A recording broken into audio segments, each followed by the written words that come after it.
what, 16th and 5th? Okay, I'll be there in 10 seconds. Tell them to line it up.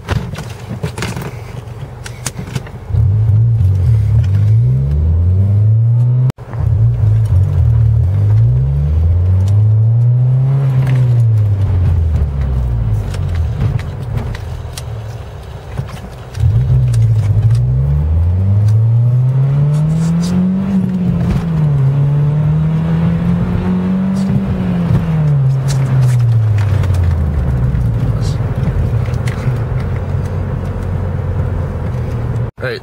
The Fast and Furious Tokyo Drift is about a high school student named Sean Boswell, and he is a loner in high school, and he is from a poorer family, and he's very into cars.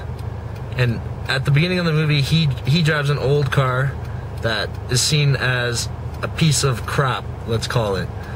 And he gets into a fight with a richer kid who drives a Viper, so they decide to race, and he uses the famous line, "It's not the car, it's the rider."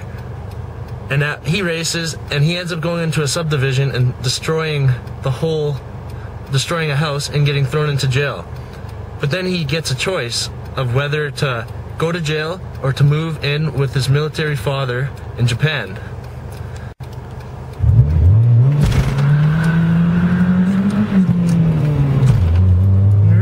It's my favorite movie because I'm very much into street racing myself, as you can see there. And I'm very fascinated by cars. The whole reason why this movie got into my... Everyone has that movie that you keep on your shelf, and whenever you're bored, you watch it over and over and over again. And this was my movie.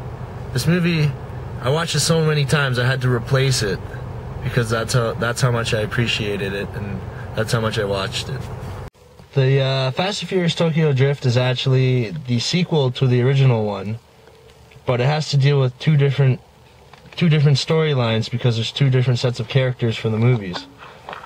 But the Fast and Furious Tokyo Drift, it really caught my eye because this movie, just the effects, the cars, the people, the races, and everything, it was something unreal.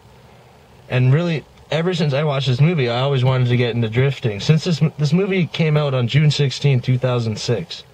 So that's about a year before I got my license. Ever since I watched that movie, I always wanted a standard car, I always wanted to drag race, and I always wanted to have a hobby. As this movie shows how drivers take their cars into consideration and show them